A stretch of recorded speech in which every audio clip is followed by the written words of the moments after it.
Yes, আজকে surprise হচ্ছে chilli chicken আর fried rice.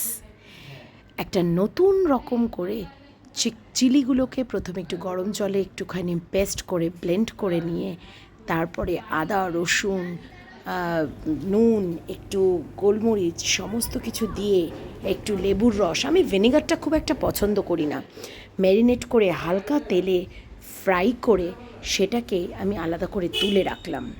তুলে রেখে তারপরে সেই তেলেই একটু বেশি করে রসুন দিয়ে আর আদা আর কাঁচা লঙ্কা একটু কুচি করে দিয়ে ব্যাস সেটাকে ভালো করে নাড়িয়ে ওই যে লঙ্কার পেস্টটা বানিয়ে রেখেছিলাম ওইটা দিয়ে দিলাম।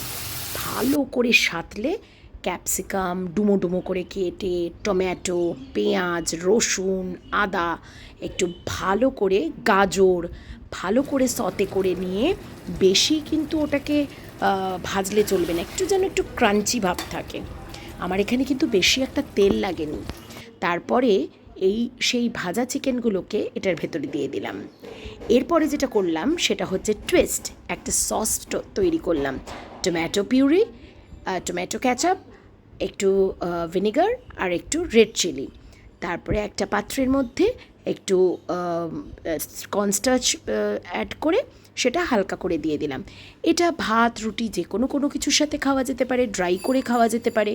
আমি একটু গ্রেভি রাখলাম কারণ আমি যে বানালাম ফ্রাইড রাইস, বাসমতি চালটাকে ভালো করে ধুয়ে তার মধ্যে কাজু কিশমিশ একটু সবজি দিয়ে সেটাকে ভালো করে ফুটিয়ে তারপরে একটু গরম মশলা চিনি নুন দিয়ে এই সবজি ভাজাটাকে দিয়ে দিলাম একদম স্ট্রেট ওয়ে ভাতের মধ্যে।